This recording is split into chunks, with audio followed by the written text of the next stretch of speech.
just know her as Joy's mom.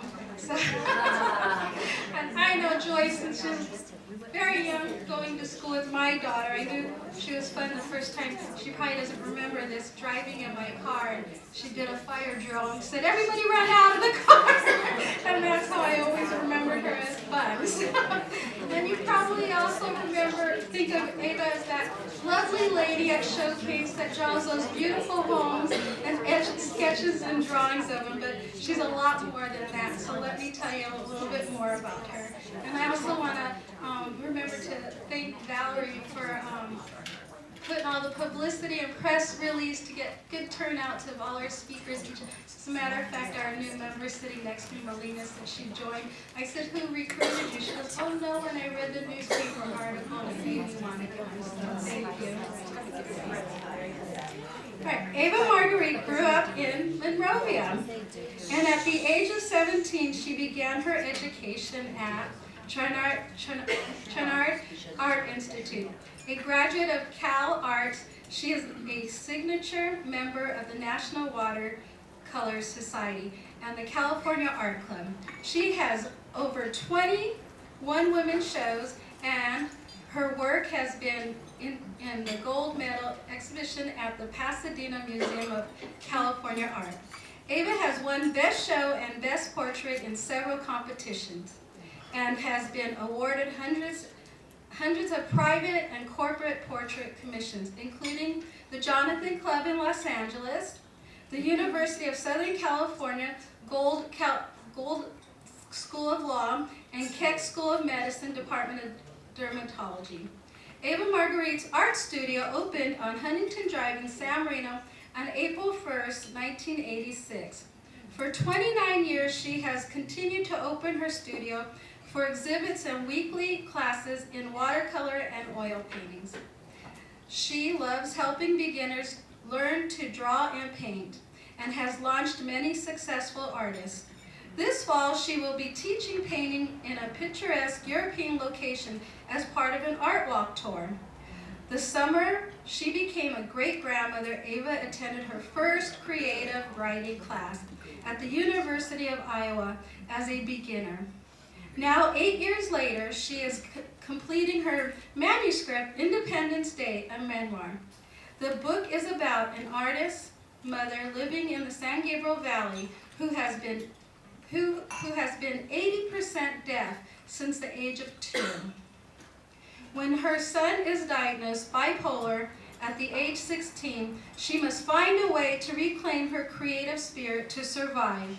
It is a story not only about surviving, but overcoming and eventually thriving. Eva will discuss the creative process and how it benefits our well-being. She believes everyone is creative, and it is never too late to pursue our passion. Please help me welcome Eva Margueriette.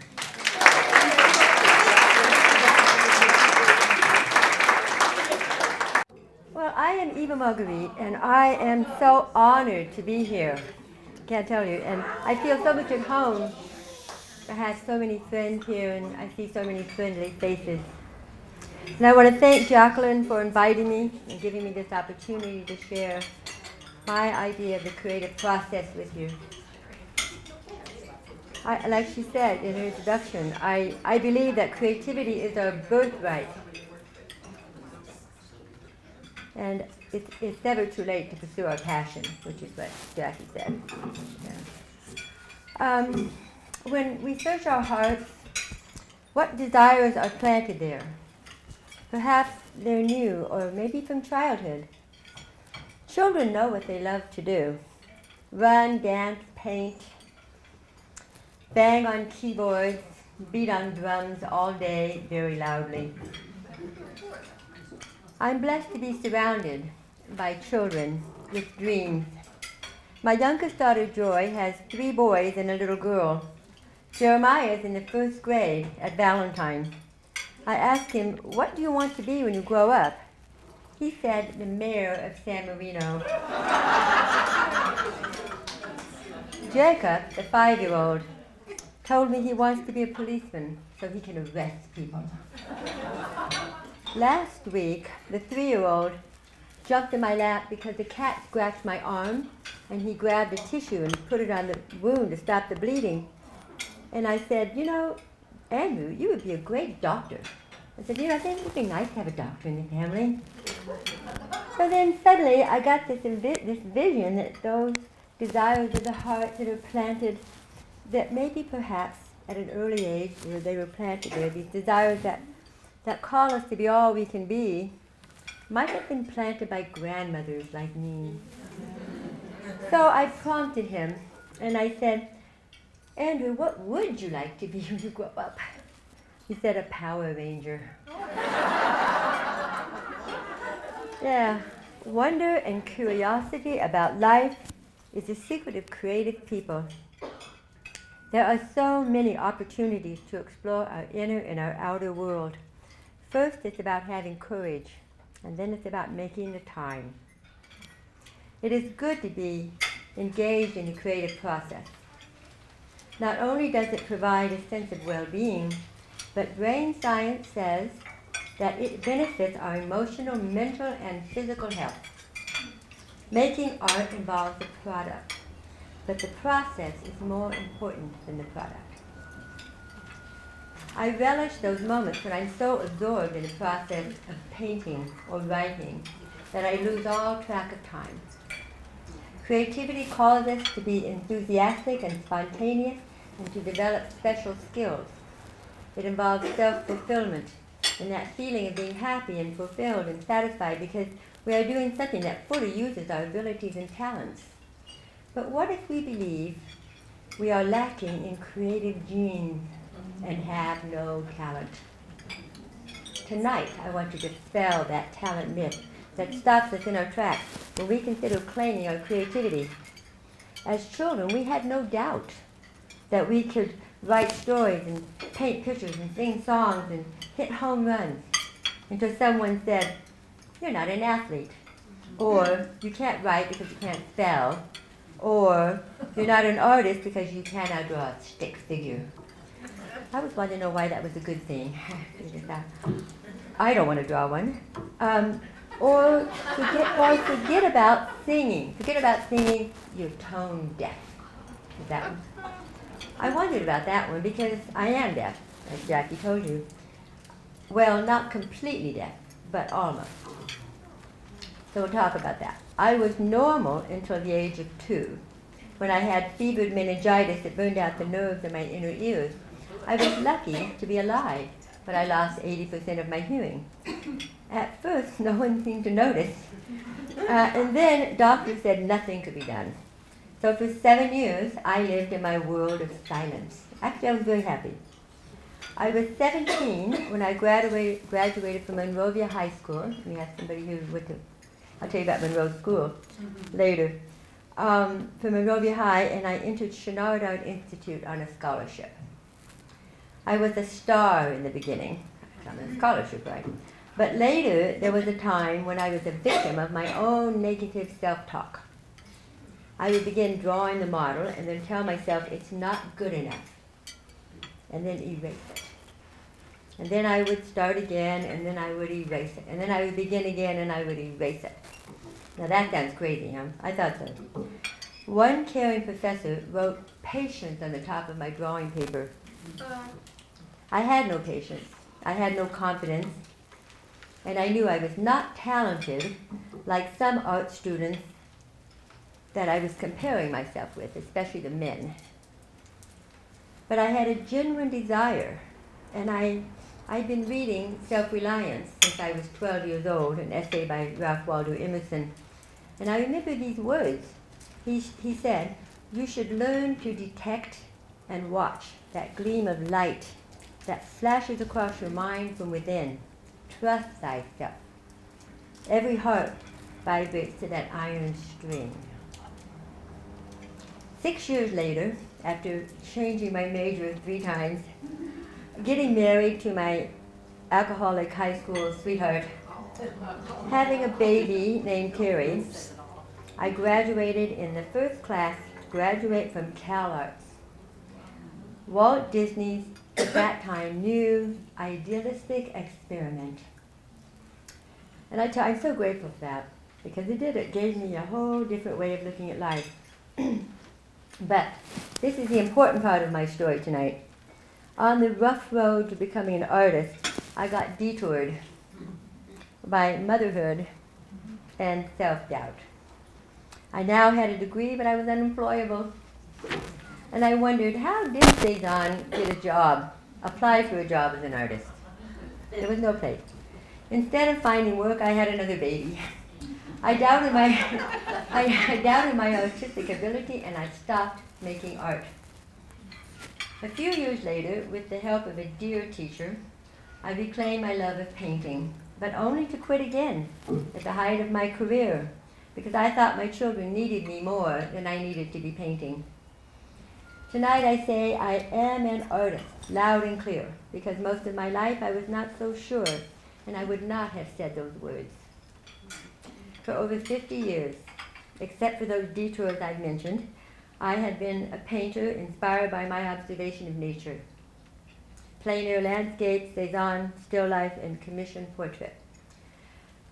When my third child, Joy, was born, I promised myself that I would never quit painting again, no matter what. So 3 years later, in 1986, I opened a studio gallery on Huntington Drive at Oak Knoll and launched my business as a portrait painter in San Marino. Since then, I have painted hundreds of portraits, including 3 for USC, 2 for the Gould School of Law, and 1 for the Keck School of Medicine. Also, inspired by the vision and encouragement of my friend and Trojan affiliate, Kathy Udu, who is not here, I painted the Kappa House, the SAE House, and even Tommy Trojan himself, who found his right home in the art collection of Aaron and Valerie Weiss. It's like adopting your child out to the right family. When I was 46 years old, I had never been out of the country. I had never been past New Orleans in a car. But I longed to go to France and paint in Provence, where Cezanne had painted. In 1989, that dream came true, because I had the studio and I met people who went there. So my daughter Joy came with me. I saw my favorite paintings in the museums of Paris for the first time, and we stayed in a village in Provence, painted where there was a view of Mount Saint Victoire, whatever that is. I'm not sure I'm saying that right. It's a mountain that Cezanne painted 80 times. I did a large watercolor of 6-year-old Joy running through a field of sunflowers that was as high as her head. And on the painting I wrote in French, somebody told me how to do it, I wrote in French, "In the land of Cezanne, Joy was my companion." That's cool, huh? Play on words. The next summer we went to Normandy, and we both sat on the Green Bridge, literally, and painted Monet's garden. I had art collectors who eagerly awaited the new work painted on these excursions, and I could not disappoint them. So we had to go more places. So every summer, Joy and I would return to Europe for a month. It was so cool. We'd find a house, stay in one town, and become part of the community, which is my idea of travel, now that I know about it. Anyway, we went to, every month we went to Italy and Spain and England and the Republic of San Marino, which some of you know about that. Two people, Mary Payne and Janet Webb, have gone to the Republic of San Marino, our sister city. Yeah, it's really cool. The people are so dear. But that was the gift of this whole thing. I painted Joy riding the merry-go-round in Paris and lighting candles in the church in Florence. Henry Matisse says, "Creativity takes courage." I believe it. I also believe it requires childlike enthusiasm. We all remember the cool, squishy feeling of finger paints oozing between our fingers and that new yellow and green box of 100 crayons, and molding cows out of moist gray clay. I loved art materials as a child, and I love them now. The transparency of watercolor, the smell of oil paint, the contrast of black charcoal on white paper. But being an artist is more than the joy of playing with shape and color. It's about a way of seeing. I have been teaching drawing and watercolor oil painting for almost 40 years. And I have sought to pass on that way of seeing that was so generously passed on to me by teachers who were working artists. Last week it made my heart sing when Francine, a new student who's here, a beginner to painting, told me that she was driving down the street and suddenly, for the first time, she saw negative space in the landscape and the trees as shapes. It was a great day. And as an almost deaf child, I remember sitting on the porch drawing trees as shapes. I didn't know what I couldn't hear until I was fitted with my first powerful hearing aid at the age of 9, and I discovered the world of sound. I heard crickets for the first time, and other night noises I could not name. Suddenly, light switches clicked, and paper crackled, and car horns honked, and violins squeaked, high squeaky notes. I told my mother I wanted a violin. I did. I actually took lessons, believe it or not. I was a kid at Monroe School in Monrovia, the first day of 4th grade. I arrived on the playground wired for sound, wearing my new hearing aid. It was the size of a transistor radio stuffed in my training bra. Ear moles sticking out of my ears, wires hung down my neck. My 9-year-old classmates, all wearing Mary Jane, pointed at my Chubette clothes from Lane Bryant and my brown corrective Oxfords and whispered. I couldn't decipher the words, but talented already at interpreting body language, I suspected I might not become one of the popular kids. My desire to write creative nonfiction may have been born that day, because according to the author Pat Conroy, who wrote Prince of Tides, who writes so eloquently about his own dysfunctional family, he says, the greatest gift a writer can get is an unhappy childhood. I qualified. I am also a writer, which I'm now telling you about. My passion for creating with words has consumed me as much as painting. I have loved the medium of writing, just like the clay. I love it. The words and the commas are like notes of color on the palette. That's what I'll tell you about that. Mixed into sentences and layered into paragraphs. Writing is like painting on a blank canvas. Every word a brush stroke to be moved around and read aloud for cadence and musical sound. I am writing a book, a memoir. A memoir is not an autobiography, but a work of art that focuses on a period of the narrator's life. It reads like a novel, but it's all true. People, am I really going to publish this thing in this town? I don't know. My book is about my journey as an artist and a mother. Don't tell, but show was one of the first things I learned about storytelling. So I'd like to show you a bit of my writing process by reading from the first chapter of my book, in which I'm describing the act of painting. I'm working at that time in this story, this little quiet page I'm going to read you. I was painting this picture. That's why I bought it. Because I've already written this, but I was painting this picture. I was 28 years old when I painted it. But what's so interesting is I'm surprised that I have it. I mean, it's serendipitous that I have the painting here, because it was sold at my first one-woman show to a collector in Oregon 40 years ago. You can imagine my surprise when only last month, 30 days ago, UPS delivered it to my door. The collector said she always thought of it as Eva's painting. She was just a caretaker. And she decided that she wanted to give it to my daughter Joy. That's sweet? Yes.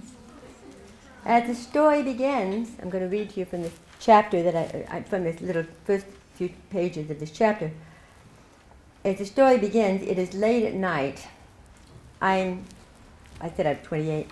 My children are Terry, who's 8 years old, and Melissa, who's 5, Joy's older sister, are sleeping. I am 28 years old. I'm standing in the kitchen in Duarte, painting my self-portrait as Eve in the Garden of Eden with a snake in the grass. The snake represents my feelings of guilt and shame, exposed by my inner consciousness, symbolized by the beam of light. That was my whole premise. So I'll just read to you from the memoir, okay? One page. In my narrow kitchen, I applied the first stroke of thick color on the stretched cotton canvas as the children slept. I painted myself in cubistic female forms, whirling masses, flesh and blood, diagonals darting across the picture plane. I drew the horizon in a garden of trees with 2 horizontal lines, building a skeletal structure for the painting, the way bones support the body. Applying tinted cadmium yellow to the vertical beam of light, I imagined its radiance coaxing demons out of dark places, turning them to dust. As a portrait artist, I sought to know my models by observing their facial features and body gestures from every angle. I wanted my self-portrait to be more than a mere likeness, to reveal an essence not visible in the mirror. Painting became a form of meditation, a nightly dance, stepping in, smoothing on one spot of color next to another, stepping back to get a more objective view, squinting to discern value, light and dark value, stepping in, scumbling on more color, squeezing on fresh paint, scraping the palette as time stood still in the kitchen. Night after night, waiting for my husband to come home from the bar, I worked on my self-portrait until 2 a.m. I daubed paint on Eve's long hair. New shapes and forms appeared on the canvas without my conscious intention. Layering warm and cool colors against rich, neutral tones, I composed my face, Eve's face, head-on and in profile. Employing multiple views, the cubists consider a more representation of reality. In the act of painting, my preoccupation with things dark and sinister lifted. Even the malign serpent looked more friendly. Traditionally, the serpent was deemed masculine and represented guilt and sin. But I discovered that in mythology, it had usually been female. And due to its unique capacity to shed its old scales and form new ones, the serpent had symbolized not Satan, but rebirth, regeneration, and redemption.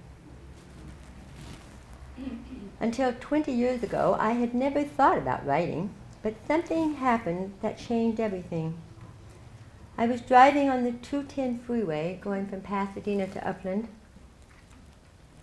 and with the soulful music of Bruck's violin concerto blared on the radio, as I reflected on my life and the life of my son. That hot summer day, I had an epiphany that this story must be told. The desire to write a book was planted in my heart, but first I had to learn to write.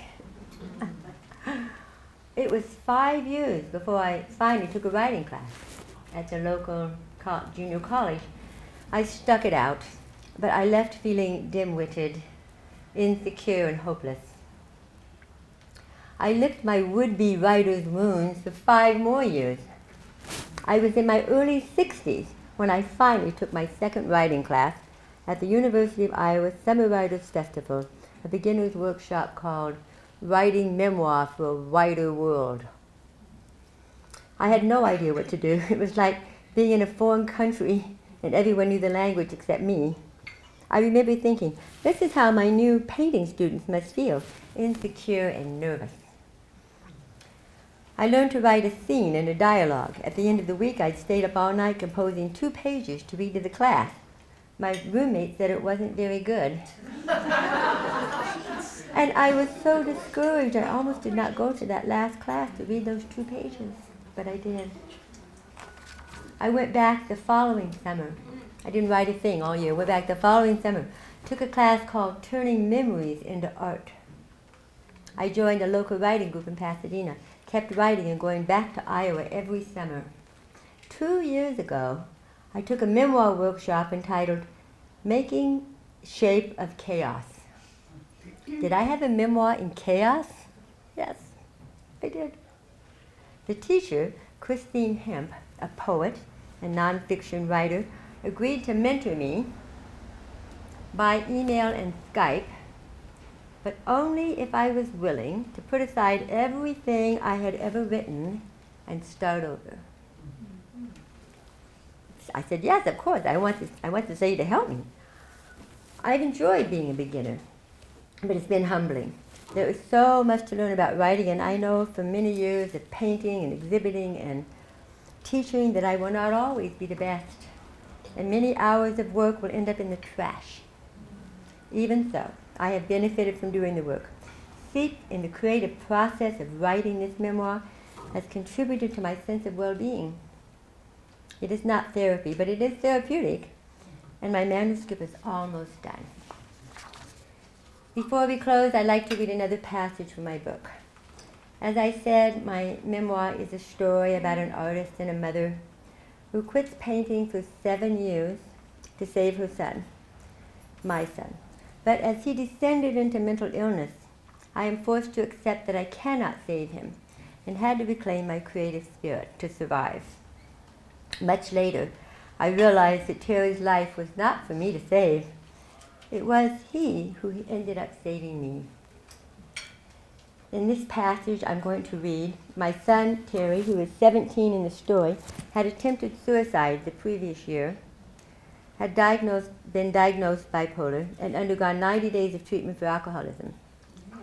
He's supposed to be in Desert Hot Springs at a year-long recovery program where they said he was a rising star and doing very well. But he has run away from there and shown up at my door unannounced. I am devastated because I know the halfway house will not take him back, and he's running out of options. An excerpt from chapter 24, called The Doves. Black rain clouds hovered over the San Gabriel Mountains. A rare storm brewed north of our house earlier that day, when I pushed him out the door and said, I love you, Terry, but you can't come home. When night came and the sky darkened, it was as if all the stars had fallen from heaven.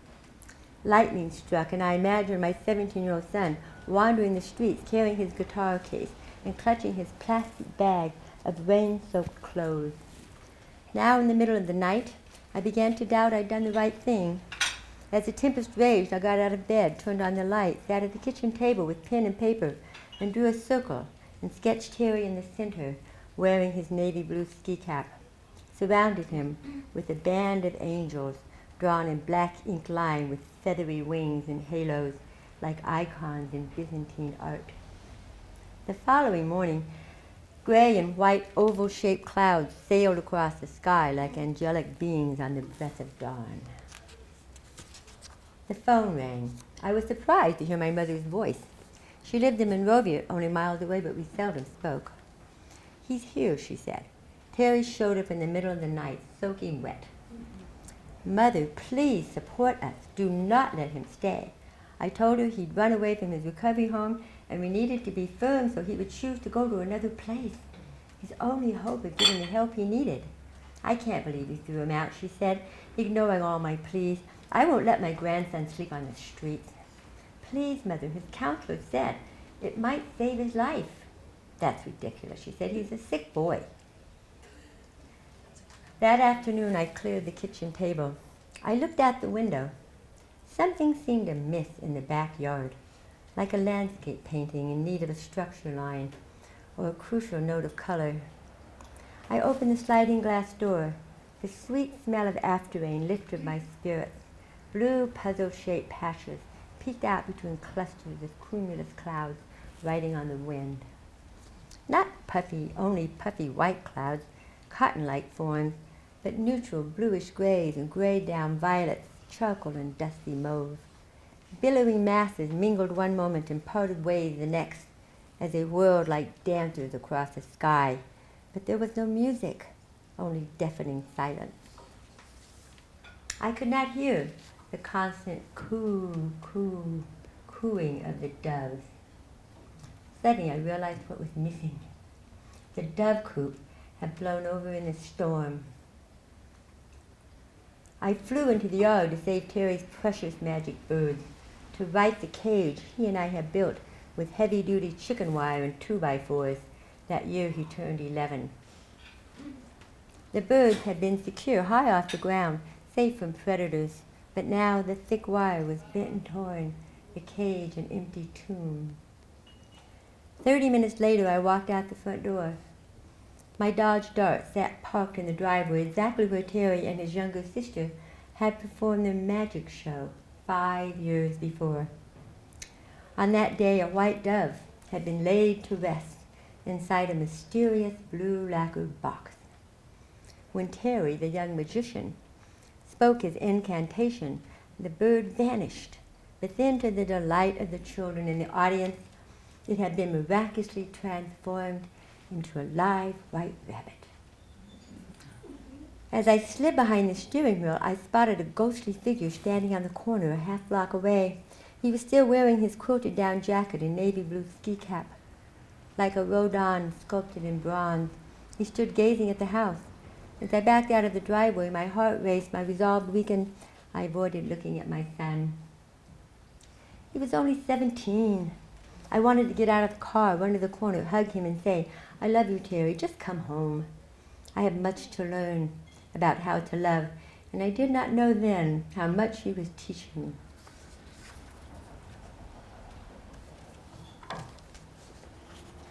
I shifted from reverse into drive, but then I reached the spot where he'd been standing. He was gone. It was as if the disappearing magician had whisked away to a secret place by the wave of his own magic wand. Last fall, I was on the island of Maui with my whole family at a wedding. I was writing a chapter on my laptop, looking at the window at puffy clouds and palm trees waving in the wind. My friend Jan asked, what was I doing? And I read her a page from the manuscript like I just did for you now. Her response was, I could never do that. She said she'd been told she couldn't write, and she was not creative and had no talent. That's an artist's wound, I told her. It's not true. I say it to you too. Not true. The talent myth is that false belief that other people are talented and we are not. We often compare ourselves to someone doing what we wish we could do but think we can't. We will not all be Mozart. But learning, wanting to learn, and perseverance pays off. When we understand that the performance, the book, the garden, is not as important as the creative process itself. That not every painting will be a masterpiece. We can be gentle with ourselves and begin to enjoy working in whatever field sparks our curiosity. In the beginning of this talk, I said I wanted to dispel the talent myth. Talent, defined as a natural ability or skill. The word implies a gift passed out to a special few at birth. But what if it can be learned? Often, so-called talented individuals are those who acknowledge and embrace their interests early in life and have the most hours of practice. I wonder if that is the function of art school, hours and hours of practice. Truman Capote, who was obviously a talented writer, said, writing has laws of perspective, of light and shade, just as painting does, or music. If you are born knowing them, fine. If not, learn them. What if we are not born talented, but have a burning desire? I believe enthusiasm and determination are gifts as precious as natural ability, or what we call genius. Perhaps the desire is the talent waiting to be developed. I'd marveled at all those wonderful things that happened to me when I started my business in San Marino 29 years ago. All the wonderful people I met, the opportunities that came, going to Europe. I marvel now because it's still going on. I thought I'd done enough traveling for a lifetime, and I was grateful for the beauty I'd seen. But on March 7th, I awakened to a text from my friend Janet Webb. She sent me a photo taken early in the evening of a cloudy pink sky in Tuscany. She knew I'd like it. It stirred up a new heart's desire to see such beauty again. And I thought, oh, well, maybe I would like to go back to Europe one last time. Then, 5 days later, out of the blue, I got a call from Tom Harder. We met and he told me all about his creative travel venue, Walk Europe. And this is a desire planted in his heart years before. His vision of small, friendly walking tours in beautiful places included a painting teacher. Would I like to come along? Oh, yeah. So this September, I will be teaching plein air sketching and painting in both the French and Italian Riviera with Walk Group. It's called Walk Europe. Founded by Shelley and Tom Harder, a USC alumni. They've been there making arrangements. I got an email from Tom saying, "We just arrived in Nice this afternoon. The sea is a spectacular blue." I would like that. Pink skies from Janet, blue, it's all about color. Tonight I have tried to paint my self-portrait in spoken words. In both the art of painting and writing, I am open to discovery. I only have a desire to tell my story because I hope it will help others. I believe it's something I'm called to do and must do. I'm willing to bear not knowing, to make a fool of myself if necessary, because I love the process of making art. I often can't hear what's going on. I can't hear what the conversation's about or who said what. I'm used to not knowing what's going on, which pays off in foreign countries. Because when other people are terrified of not knowing the language, I feel right at home. So I know what's going on, so I'm used to it. When everybody's talking, I can't hear. I just look out the window, and there's beautiful clouds. You see the clouds today? They're gorgeous. Because I couldn't see anything, I couldn't hear anything. I have to see to hear.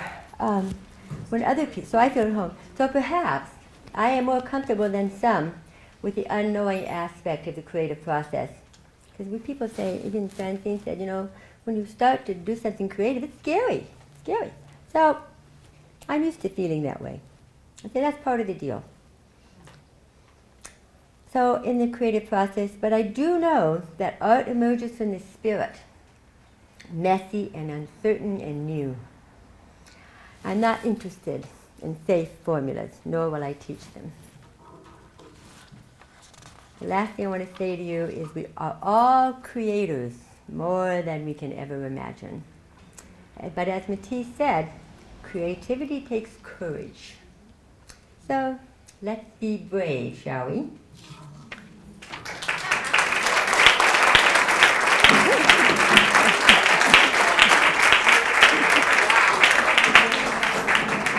I'll give an opportunity if anybody has any questions, but I just wanted to say two things that you probably don't know that I was sharing with her.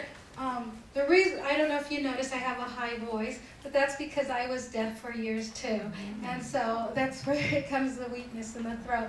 But also she referred to Matisse, which my first grandchild's named Matisse because her husband is a lawyer, and people don't know about Matisse that he was a lawyer and he got very, very sick, and his mother bought him an art kit, and look what he became, a famous artist. So I just think it comes full circle. And this is actually a small traveling bag for your next adventures, traveling around the world. So that reminds me that I showed them this. Show your art. So we're looking forward to your next adventures, and I hope I could be like Janet Webb and travel with you. We had such fun. Yeah, it's fun. She wanted to This share is some. I have these. I put these up here. Okay, This go is ahead. all about coming to Europe. One for Italy and one for France. I put it right here. Right. I know. And she also has Tommy Trojan if you want to see the artwork that's hanging at USC, and also in Valerie's house. And if you order dessert, raise your hand because the waiters are waiting to bring in your dessert too. Oh, I forgot about that. We have the So do radio. you have any questions for her? Thank you. Oh, I forgot about questions. Do we have a question? Yes, Janet. Eva, is that the painting that has the cross in it as well? Well, yes, that's a Because long story. Oh God. Well, yes, and this is what part of what the rest of the chapter in this first book. This first chapter ends with the discovery of the cross in the painting that I did not put there intentionally.